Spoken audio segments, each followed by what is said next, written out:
শিক্ষার্থী বন্ধুরা সুস্বাগতম। আশা করি তোমরা ভালো আছো।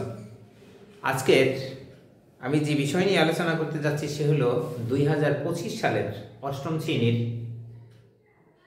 যে গণিত বইটা দিয়েছে সেখানে প্রথম অধ্যায় কিন্তু প্যাটার্ন সম্পর্কে আলোচনা করেছে। এখন প্যাটার্ন শব্দটার অর্থটা হয়েছে যে একটা নিয়ম মেনে চলবে। একটা আমরা যেমন আমাদের দৈনন্দিন জীবনে সকালে ঘুম থেকে উঠে আমরা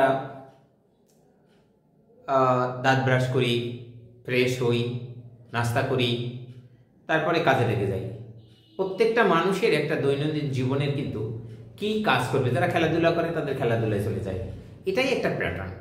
আমরা দেখতে পারি সেট, যেমন এখানে আমরা কিছু কিছু নিয়ম মেনে চলি। নিয়ম তা বইয়ের অঙ্কর ভিতরে এরকম কিছু নিয়ম আছে, নিয়ম মাফিক আমরা এই জায়গায় একটা চিত্র দেখি, দেখো সেটা হয়েছে কি, এখানে বলছে টাইলস বসানো, তাও কিন্তু একটা প্যাটার্ন অনুসারে সুন্দর সুন্দর করে সাজিয়ে সাজিয়ে লেখে এই মানে বসানো হয়। তারপরে এই যে আমরা যেগুলোই করি না কেন, যেমন একজন তুমি স্কুলে যদি পড়াশোনা করো, অবশ্যই তুমি অষ্টম শ্রেণীতে পড়ো, দেখবা যে তোমাদেরও একটা রুটিন করা আছে, কিভাবে কিভাবে কোন ক্লাসটার পরে কোন ক্লাস হবে, কোন দিন কয়টা ক্লাস হবে, এটাও একটা প্যাটার্ন। যাই হোক, এখন তোমরা বুঝতে পেরেছো। যেমন এখানে একটা প্যাটার্ন উদাহরণ দিয়েছে, তোমার প্রথম লিখেছে 1, তারপর লিখেছে 4, তারপরে লিখেছে 7, তারপরে 10, তারপরে 13। এই যে সংখ্যাগুলো পেয়েছি এখানে, এটা একটা প্যাটার্ন মেনে চলেছে। কিভাবে? প্রথম সংখ্যা থেকে দ্বিতীয় সংখ্যার মধ্যে পার্থক্য আছে 3, আবার দ্বিতীয় সংখ্যা থেকে তৃতীয় সংখ্যার মধ্যে পার্থক্য আছে 3, প্রত্যেকটা সংখ্যা মানে একটি সংখ্যা থেকে অপর সংখ্যার মধ্যে পার্থক্য আছে 3। তাহলে এটা একটি প্যাটার্ন, নিয়ম চলেছে, নিয়ম মেনে চলেছে। সেই একটার মধ্যে 5টা, একটার মধ্যে 2টা পার্থক্য নেই। আচ্ছা, তাহলে তোমরা প্যাটার্ন সম্পর্কে বুঝতে পেরেছো যে জিনিসটি কি।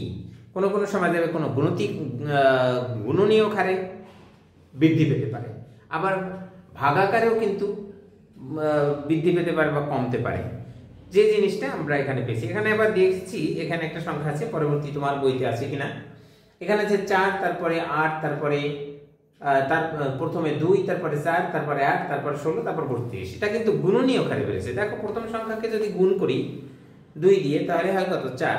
4কে 2 দিয়ে গুণ করলে কত হয়? 8। 8কে যদি 2 দিয়ে গুণ করি তখন কত? তখন 16 হয়।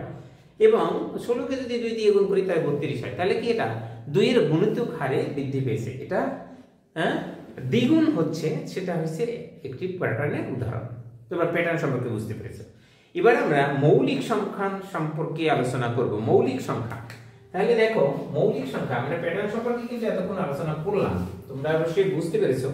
আমি এবার প্যাটার্ন সংখ্যা এখানে যেমন তোমাদেরকে বলে দিয়েছিলাম, তুমি দেখো এখানে 2, তারপরে যদি এখানে 4 লিখি, তারপরে যদি এখানে 8 লিখি, তারপরে যদি আমরা 16 লিখি, তারপরে যদি এখানে 32 লিখি, তারপর আমি যদি 64 লিখি, তাহলে কি হয়েছে? এই সংখ্যাটাকে যদি 2 দিয়ে গুণ করি 4 হয়, এটাকে যদি 2 দিয়ে গুণ করি 8 হয়, 8কে যদি 2 দিয়ে গুণ করি 16 হয়, 16কে যদি 2 দিয়ে গুণ করি 32 হয়, 32কে যদি 2 দিয়ে গুণ করি তাহলে 64 হয়। তাহলে বিষয়টা কি? গুণিতক হারে বৃদ্ধি পেয়েছে। বোঝা গেছে? এটা একটি প্যাটার্ন। আচ্ছা, তাহলে প্যাটার্ন সম্পর্কে তোমরা আরো কিছু বুঝতে পারবে যে এরকমের দেয়া থাকে গুণিতক হারে, কোনো তো জ্যামিতিক হারে বৃদ্ধি পায়। এখন আমরা দেখতে পাচ্ছি এখানে একটা চার্ট দেওয়া আছে, তোমাদের বইতে তোমরা দেখবে একটা চার্ট দেওয়া আছে। এখানে বলা হয়েছে মৌলিক সংখ্যা। তাহলে মৌলিক সংখ্যা 1 থেকে 100 পর্যন্ত কয়টি মৌলিক সংখ্যা আছে তোমার জানা দরকার। তাহলে 1 থেকে 100 পর্যন্ত মৌলিক সংখ্যা হয়েছে 25টি। কয়টি আছে?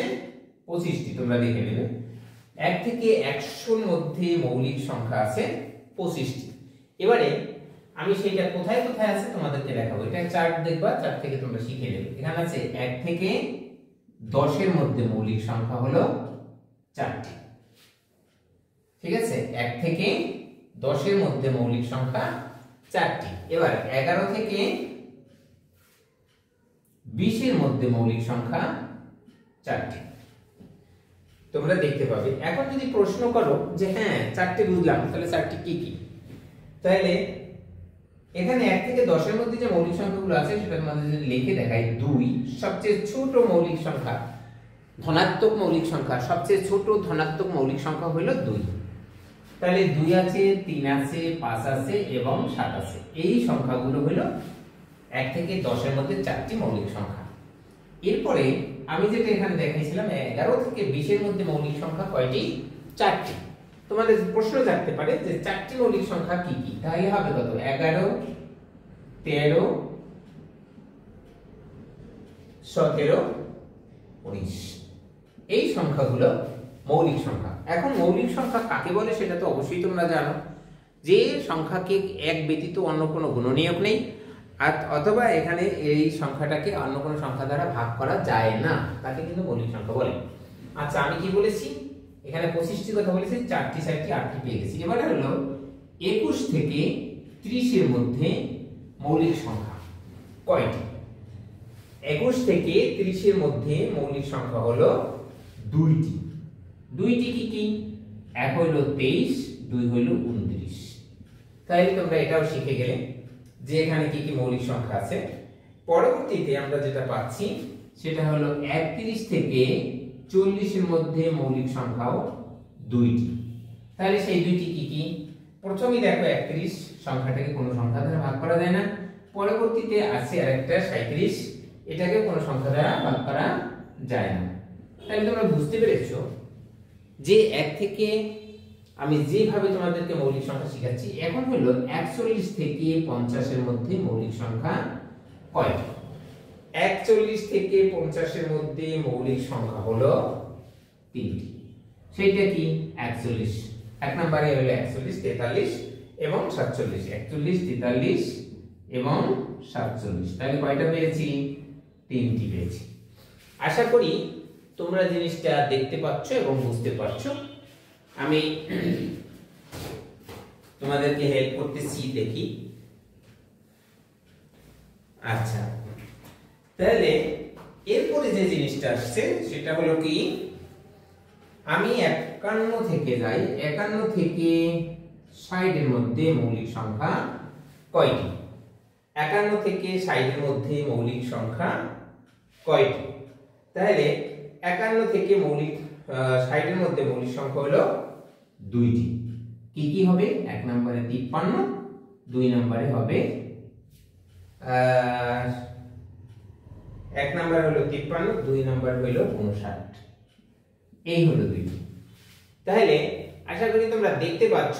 আরেকটা লাইন হয়তো লিখতে পারবো, 61 থেকে 70 এর মধ্যে মৌলিক সংখ্যা কয়টি? 61 থেকে 70 এর মধ্যে মৌলিক সংখ্যা কয়টি? এখানেও কিন্তু 2টি। তাহলে এই 2টি কি কি? এই 2টি হলো 61 এবং 67। 61 এবং 67। তাহলে এরপরে যে কথা হলো, তোমাদের প্রথম যে জিনিসটা লিখেছিলাম 25টি, সেখান থেকে একটু মুছে দিই। মুছে দিলে বাকি অংশটা আমি এখানে দেখাতে পারবো। তাইলে তুমি এখন কি পাচ্ছ? 71 থেকে 80 এর মধ্যে মৌলিক সংখ্যা কয়টি? তারপরে 81 থেকে 90 এর মধ্যে মৌলিক সংখ্যা কয়টি? 91 থেকে 100 এর মধ্যে মৌলিক সংখ্যা কয়টি? এটা আমরা উপরে দেখো, তোমরা হয়তো বুঝতে পারতেছো। এখন 71 থেকে যদি এটা লিখি তাহলে হবে 3টি। কেন 3টি? কোথা থেকে 3টি? সেটা হলো 1 নাম্বার হবে 71। 71 সংখ্যাটাকে কোন সংখ্যা দ্বারা ভাগ করা যায় না। তারপর হলো 73। 73 সংখ্যাটাকে কোন সংখ্যা দিয়ে ভাগ করা যায় না। তারপর হলো 79। এইটা হলো এখানে। পরে যেটা পাচ্ছি 81 থেকে কত 90 এর মধ্যে মৌলিক সংখ্যা 2টি। এখানে যদি 2টি হয় তাহলে কি কি হচ্ছে? এখানে 81 থেকে 90 এর মধ্যে মৌলিক সংখ্যা পেয়েছি 2টি। সেটা কি কি? একটা হলো 83 আর একটা হলো 8 9 89। এরপরে যেটা যাচ্ছি সেটা হচ্ছে 91 থেকে 100 এর মধ্যে মৌলিক সংখ্যা কয়টি? সেখানে হচ্ছে একটি। একটি যদি হয় সেটা হলো 97। তাহলে তোমরা মৌলিক সংখ্যা সম্পর্কে শিখতে পারলে। বন্ধুরা এবার গুণে দেখি যে আমাদের যে কথাটা বলা হয়েছিল 4 এর 4 8, 8 2 10, এইখানে 12, 15, 15 আর এখানে 4, 15 4 19, 19 আর 1 20 আর 5 25। তাহলে কয়টি সংখ্যা পেয়েছি?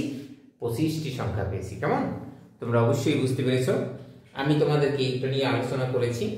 আমি এরপরে যখন আলোচনা করব সেখানে আরো কিছু জিনিস রয়েছে, কিন্তু তোমরা এখানে পাবে 2টি সংখ্যার সমষ্টি রূপে প্রকাশ, সেটা আমি আগামী ক্লাসে দেখাবো। বন্ধুরা, আমি প্রতিদিনই তোমাদের একটি না একটি ম্যাথ সমাধান করে দিব। তোমরা আমাকে একটু হলেও সাহায্য করো, সেটা হলো আমাকে সাহস যোগাও। অর্থাৎ সাহস যোগাইতে হলে কি করতে হবে? অবশ্যই সাবস্ক্রাইব করে দিতে হবে। যদি কোনোখানে তোমাদের বুঝতে ভুল হয় বা না পারো, তাহলে আমাকে সেটা কমেন্ট করে জানাতে হবে যে আমি এটা বুঝিনি। তাহলে আমি তোমাদের বুঝতে পারবো যে তোমরা অবশ্যই উপকৃত হচ্ছ অথবা উপকৃত হবে যদি মন দিয়ে দেখো। আমি তোমাদের শিক্ষার জন্য অবশ্যই চেষ্টা করব। সবাই ভালো থাকো, সুন্দরভাবে অধ্যয়ন করে সুন্দর একটি জীবন গড়ো। Good bye.